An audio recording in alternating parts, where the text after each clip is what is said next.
وبركاته. الحمد لله رب العالمين، والعاقبة للمتقين ولا عدوان إلا على الظالمين، والصلاة والسلام على إمام المرسلين وقدوة الناس أجمعين، وعلى آله وصحبه ومن دعا بدعوته إلى يوم الدين. سبحانك لا علم لنا إلا ما علمتنا إنك أنت العليم الحكيم، ولا حول ولا قوة إلا بالله العلي العظيم. رب اشرح لي صدري ويسر لي أمري واحلل عقدة من لساني يفقه قولي. أما بعد، radina billahi rabba, kami rida Allah Tuhan kami, wabil islami dina, dan kami rida Islam cara hidup kami, wa Muhammadin nabiyya wa rasula, dan kami rida Muhammad sallallahu alaihi wasallam seorang nabi dan rasul. Yang dimuliakan barisan kepimpinan masjid, pengurusi serta jawatan kuasanya, para imam, Bilal, Noja, dan juga seluruh ahli jemaah yang dirahmati Allah sekalian. Apa khabar semua? Sihat? Mudah-mudahan semua sihat sehendaknya, insya-Allah. Alhamdulillah, kita dipertemukan lagi oleh Allah Ta'ala pada malam ini di Masjid Ikhlasiah, Kampung Kerinci, untuk sama-sama kita meneladani khazanah-khazanah ilmu yang ditinggalkan oleh baginda Nabi sallallahu alaihi wasallam,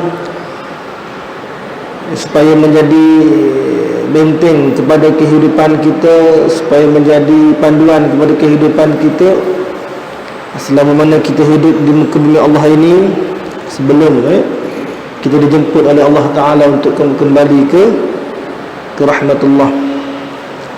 Muslimin, muslimat, ibu-ibu, ayah-ayah yang dirahmati Allah sekalian, insya-Allah kita masih meneruskan pembacaan kitab kita, menerusi 40 hadis membudayakan sunnah. Iaitulah pada malam ini insya-Allah kita bicarakan tentang sebuah hadis yang berkaitannya dengan hubungan mendekatkan diri kita kepada Allah Ta'ala, iaitulah taqarrub ila Allah, mendekatkan diri kepada Allah Ta'ala. Bismillahirrahmanirrahim. An Abi Hurairah radhiyallahu anhu qala qala an-nabiy sallallahu alaihi wasallam yaqulu Allah Ta'ala ana 'inda dhanni 'abdi bi wa ana ma'ahu idza dhakarani fa in dhakarani fi nafsihi dhakartuhu fi nafsi وإن ذكرني في ملأ ذكرته في ملأ خير منهم وإن تقرب إلي بشبر تقربت إليه ذراعا وإن تقرب إلي ذراعا تقربت إليه باعا وإن أتاني يمشي أتيته هرولة. رواه البخاري ومسلم والترمذي والنسائي وابن ماجه. Maksud hadis daripada Abi Hurairah radhiyallahu anhu, Rasulullah sallallahu alaihi wasallam bersabda bahawa Allah Ta'ala berfirman, aku bersikap mengikut sangkaan hamba-Ku terhadap aku. Aku bersama-sama mereka apabila mereka mengingati aku. Apabila mereka mengingati aku dalam jiwa mereka, aku akan mengingati mereka dalam jiwaku. Apabila mereka mengingati aku dalam jemaah mereka, aku mengingati mereka dalam jemaah yang lebih baik daripada mereka. Dan sekiranya mereka mendekatkan dirinya denganku sejengkal, aku akan mendekati sehasta. Sekiranya mereka mendekatkan dirinya denganku sehasta, aku akan mendekatkan sedepa. Dan sekiranya mereka mendekati aku dengan berjalan, aku akan mendatangi mereka dengan berlari-lari anak, yakni segera. Hadis yang diriwayatkan oleh Al-Bukhari, Muslim, At-Tirmidzi dan Ibnu Majah. Muslimah ini rahmati Allah sekalian, sebuah hadis yang insya-Allah akan membicarakan tentang perhubungan kita dengan Allah Ta'ala. Bagaimana Allah Ta'ala sebut, aku bersikap mengikut sangkaan hamba-Ku terhadap aku. Hadis ini merupakan hadis kudusi. Sebab itulah disebutkan tadi Nabi SAW bersabda firman Allah Ta'ala.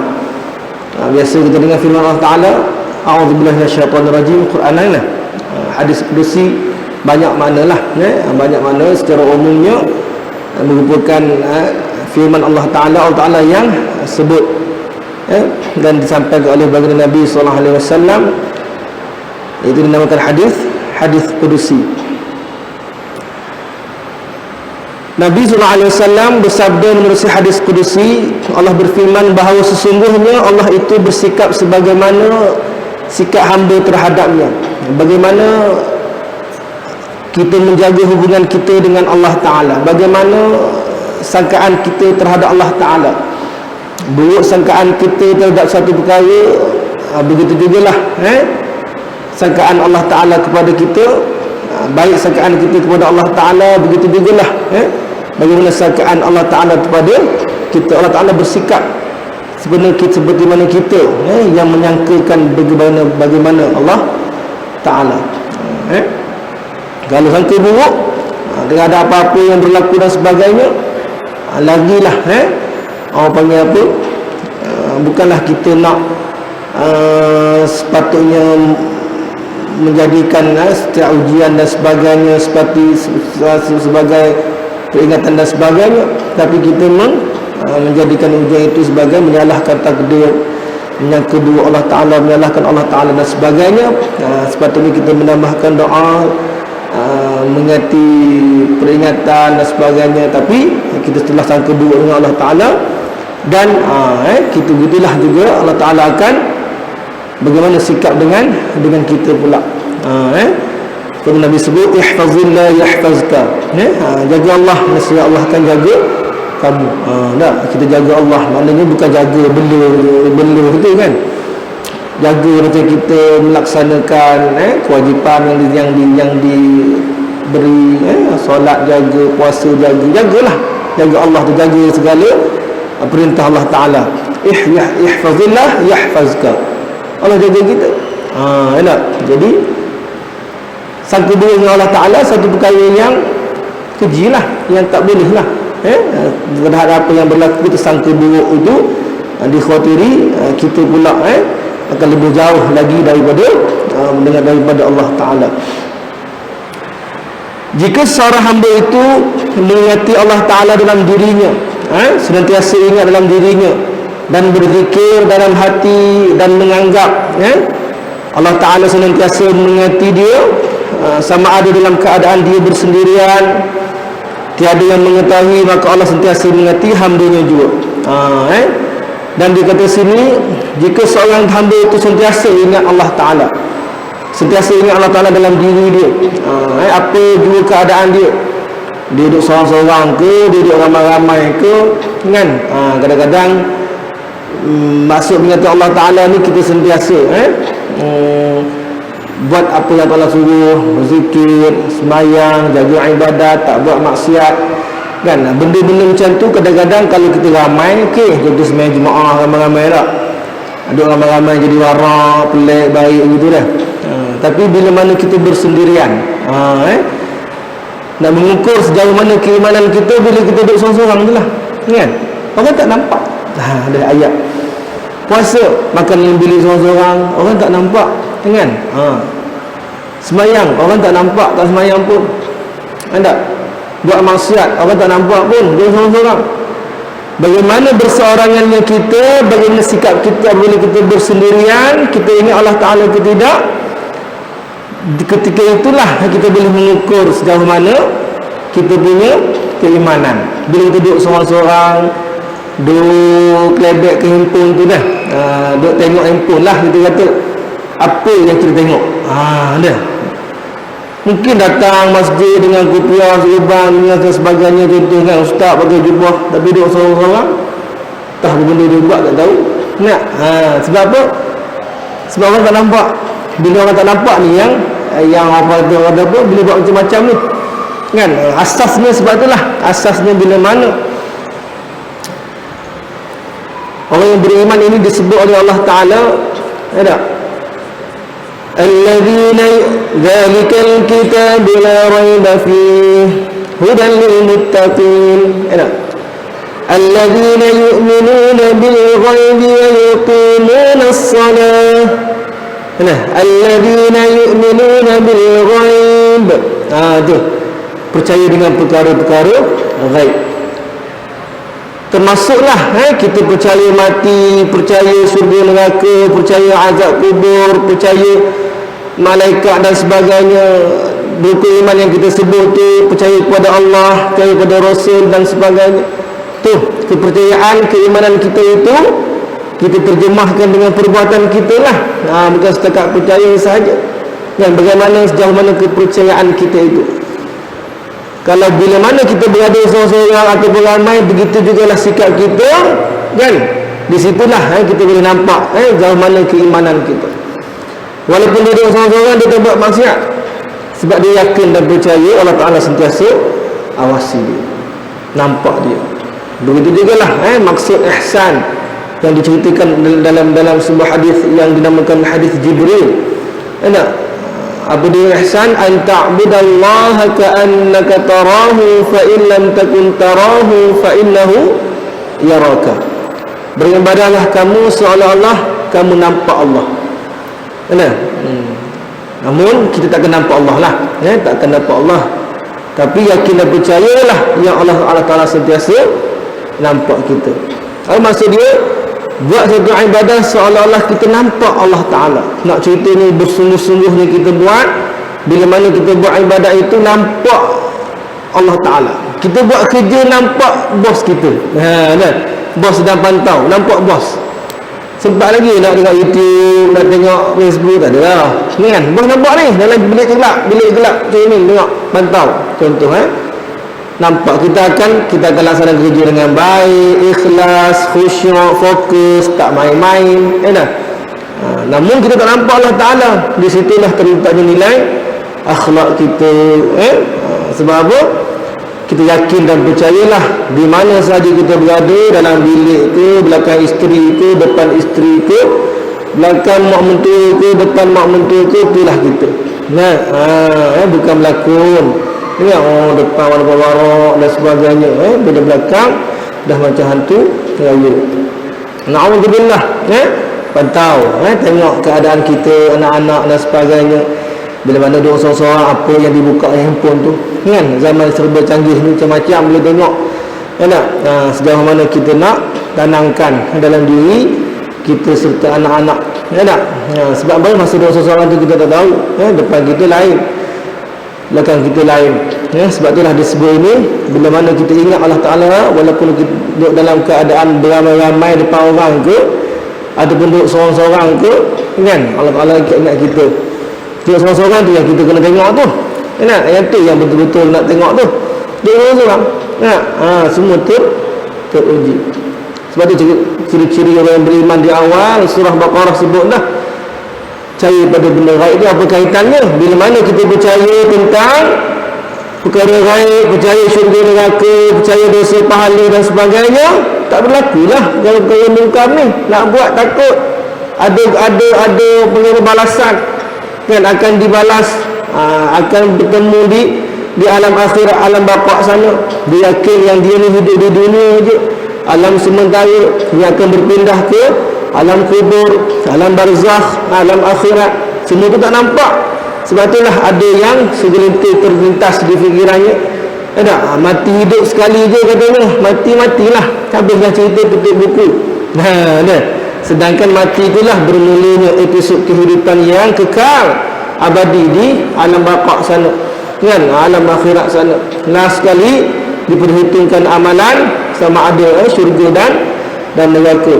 Keyakinan itu yang kita nak pasak dalam diri tu, biarlah dia nak buat satu perkara tu, dia ingat mati. Oh, ingat mati. Kan? Sebab itulah siapalah orang yang paling bijak wahai Rasul, orang yang sentiasa mengingati mati. Nah, bila dia ingat mati, dia ingat syurga neraka dan sebagainya, benda yang tak nampak ni kan, yakin tentang kewujudan benda yang tak nampak ni,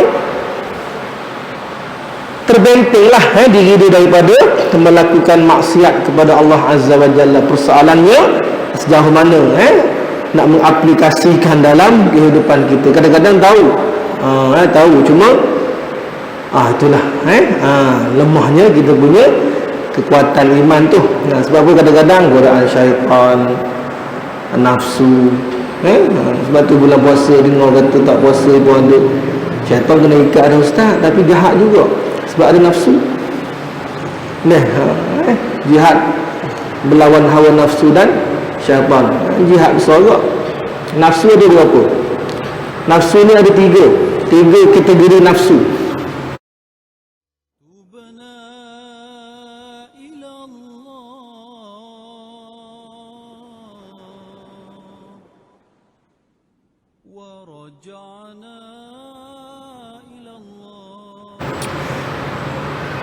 Apa dah? Al-lawwamah, al-lawwamah, al-mutmainnah, al-ammaratun bis-su. Al-lawwamah ni nafsu yang bersifat pertengahan, manja, yang nak macamlah memberontak, nak tak nak dan sebegitulah. Al-mutmainnah ni yang tenanglah. Apa tadi ayat tu? Ayat apa tu? Surah tu? Ya allazina amanu, lupa dah. Irji'i ila rabbika radiyal mardiyah tu, lupa dah. Nafsu yang tenang tu, al-mutmainnah tu, nafsu yang tenang, baik. Yang nak jaga dia itulah al-ammaratun bisu, nafsu yang sentiasa mengajak kepada perkara-perkara yang jahat. Yang tu nak kawal tu, bagaimana nak melawan hawa nafsu dan syaitan? Sudah pastilah dengan makanan-makanan rohani yang kita kena hidangkan dalam ruh kita, perteguhkan dalam ruh kita. Benda makanan rohani sudah pastilah ibadah kita dan segala ibadah-ibadah sunat untuk nak memperkuatkan lagi kita punya ruh kita. Kalau dia jaga jasad je, benda jasad di badan sadu steady, tapi dalaman lemah, rohani lemah tak ada juga, kan? Dua-dua kuat, itu yang nak melawan hawa nafsu dan syaitan tu, itu yang dimaksudkan. Maknanya bila mana hamba itu sentiasa ingat Allah Ta'ala, baik duduk seorang, duduk dua orang, tiga orang, ramai-ramai, seorang pun takkan berlaku maksiat. Walaupun orang panggil apa, ketika mana dihulur wang rasuah contoh kan, tak ada siapa tahu, kita dua je tahu. Ayat gitu tak. Itu bahaya. Itulah dia akan menguji dia punya keimanan dia sejauh mana. Sekiranya dia menyebut, kita menyebut nama Allah di khalayak ramai dengan memuji dan menyanjungnya, maka Allah juga menyebut dan menyanjung kita di khalayak ramai dengan keadaan lebih baik lagi. Sebagaimana firman Allah Ta'ala, a'udzu billahi minasyaitonir rajim, fadhkuruni أذكركم واشكروني ولا تكفرون. Sadaqallahul azim. Yang bermaksud oleh itu, ingatlah kamu kepadaku dengan mematuhi hukum dan undang-undangku, supaya aku membalas kamu dengan kebaikan. Bersyukurlah kamu kepadaku dan janganlah kamu kufur akan nikmatku. Itu kata Allah Ta'ala dalam surah Al-Baqarah ayat 152, yang mana ingatlah kita kepada Allah dengan mematuhi segala hukum dan undang-undang Allah, supaya Allah akan membalas kita ke arah kebaikan. Dan bersyukurlah kepada segala nikmat yang Allah Ta'ala telah bagi kepada kita. Tidak terhitung nikmat Allah Ta'ala telah bagi kepada kita. Mungkin sedikit-sedikit sahaja bila diuji dengan kesengsaraan, kita telah lupa yang banyak lagi nikmat yang Allah Ta'ala dapat, Allah Ta'ala bagi pada kita. Sebab itulah Allah Ta'ala sebut wa qalilun min ibadiyasy syakur, dan amat sedikitlah daripada hamba-hamba aku yang reti berterima kasih, yang bersyukur kepada aku. Baik muslimin, ibu ayah yang dirahmati Allah sekalian, bagi hamba Allah yang memujinya, senantiasa menyebut namanya, bersyukur, berdoa dan bertaubat serta melahirkan keimanan di khalayak ramai, pasti Allah akan mengerti dan memujinya di khalayak yang lebih baik dan utama. Di mana saja kita berada, di khalayak ramai, seorang-seorang sentiasa ingat Allah Ta'ala, memuji Allah Ta'ala, mempamerkan, tidak segan untuk mempamerkan keimanan dia kepada Allah Ta'ala, mempamerkan keislaman dia kepada Allah Ta'ala, melahirkan keimanan dia di khalayak ramai, tidak segan. Kadang-kadang kita kan di masjid je, contoh kan, bila di luar tu, bila duduk dalam keadaan yang orang seorang yang berfoya-foya ke, ataupun dengan yang bercampur aduk dengan yang okey dan yang tak okey, kita pun belah bagi kejap sana kejap sini kan. Lepas tu segan nak sampaikan kebaikan, nak tegur pun segan kan, nak perkenalkan Islam kepada kawan-kawan bukan Islam pun segan kan. Tak pernah perkenalkan pun, kawan dengan 10 tahun dah kan, tapi tak pernah sebut pun tentang, tak pernah cerita pun tentang Islam pada dia kan. Dia tak nanti cerita terus paksa tarik masuk Islam, taklah kan. Pamerkan dulu sifat-sifat Islam itu dalam diri kita tu, supaya dia tertarik dengan Islam melalui perbuatan kita dulu. Itu contohlah kan, maknanya kita tak segan sini untuk mempamerkan keimanan kita di khalayak ramai. Seseorang hamba yang mendampingkan diri kepada Allah Ta'ala dengan jarak sejengkal atau sehasta dan seterusnya, iaitu dengan melakukan ibadah dan amal saleh untuk tujuan mendekatkan dirinya kepada Allah atau taqarrub ila Allah, maka Allah lebih dekat lagi kepadanya. Itulah maknanya setiap orang, seseorang hamba itu yang memang dia beribadat amal soleh itu hanya sahaja untuk menjaga hubungan dia dengan Allah Ta'ala, mendekatkan diri dia kepada Allah Ta'ala, taqarrub ila Allah, mendekatkan diri kepada Allah Ta'ala.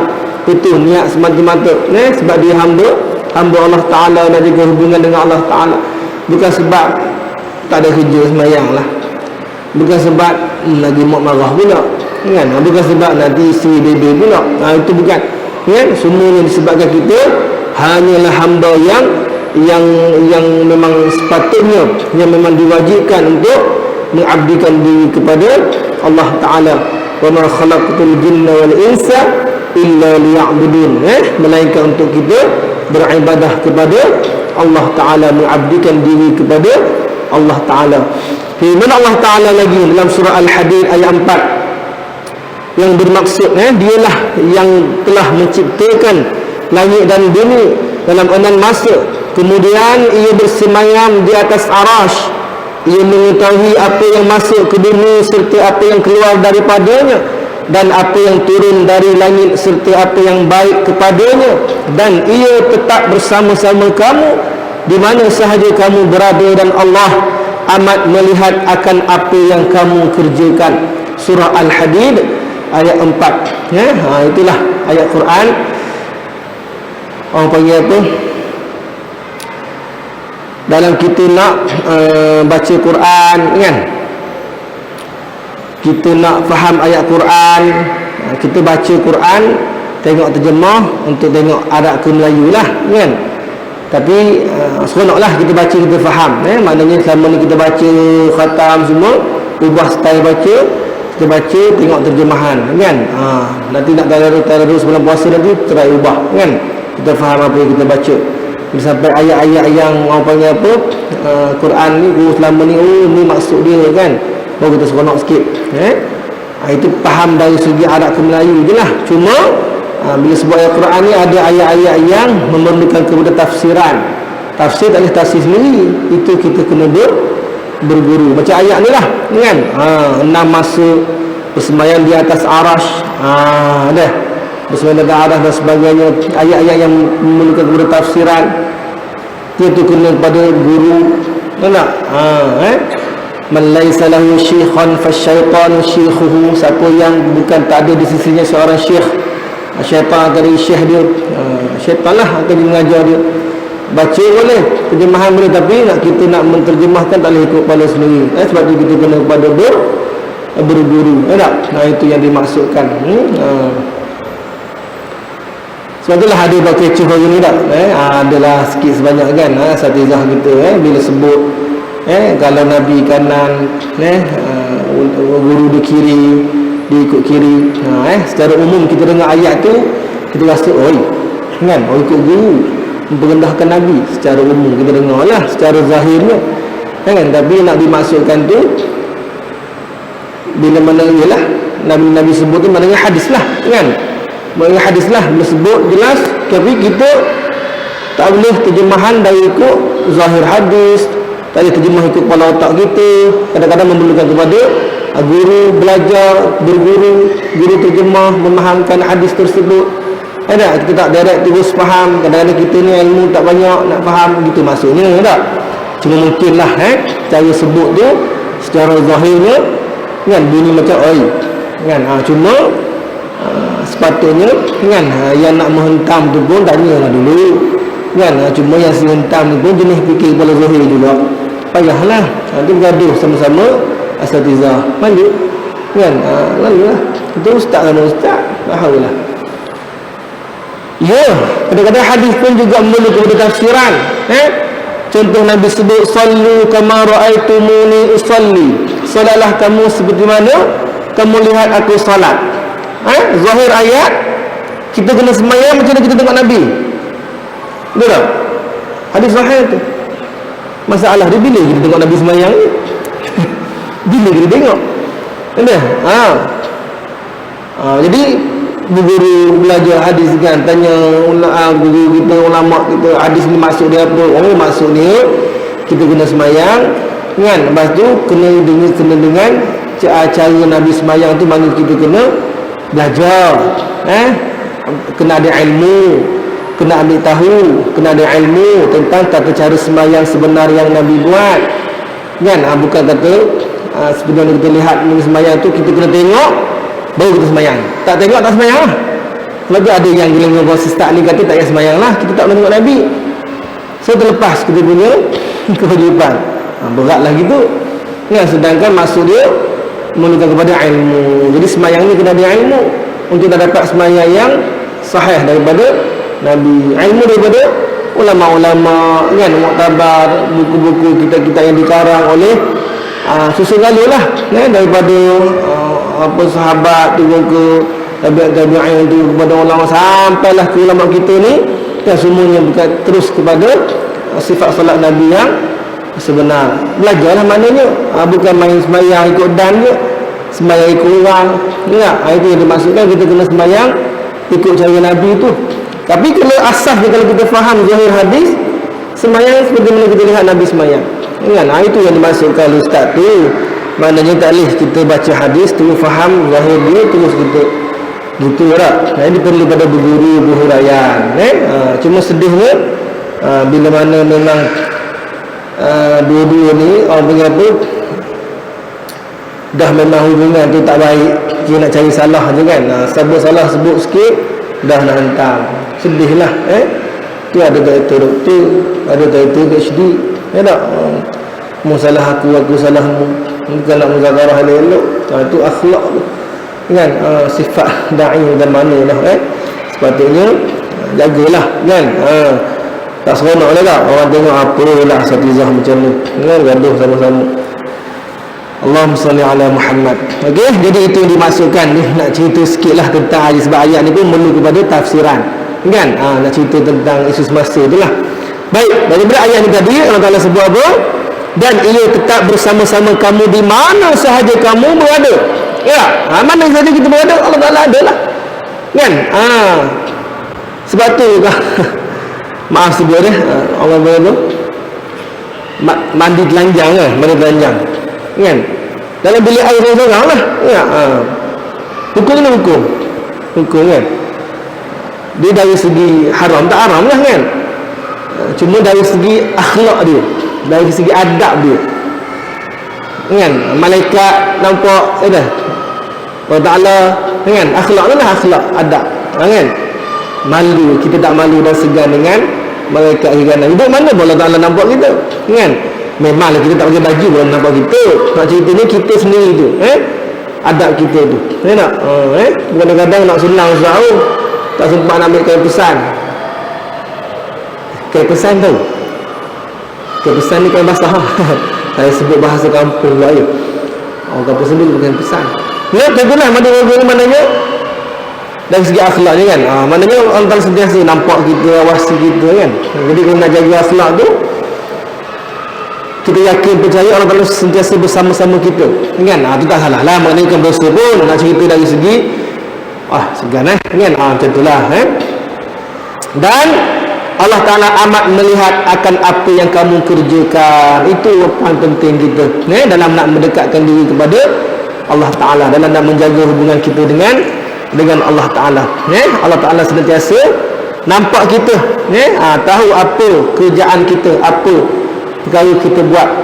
Itu persoalan dia. Kita memang tahu, pernah dengar dah sebelum ni cuma tepuk dari tanya iman kita lah kan. Itu banyak berlaku tu, tipu bini kan, tipu isteri, anak-anak bertipunya, mak ayah bertipunya, guru-guru bertipunya. Itu masalah dia. Sebab apa? Diri sendiri lah, atas diri sendiri. Ada sebuah kisah yang dipaparkan mengenai apa syukur nikmat ni. Sebuah kisah yang diriwayatkan, mudah-mudahan dapat memberikan keinsafan lah kepada kita semua.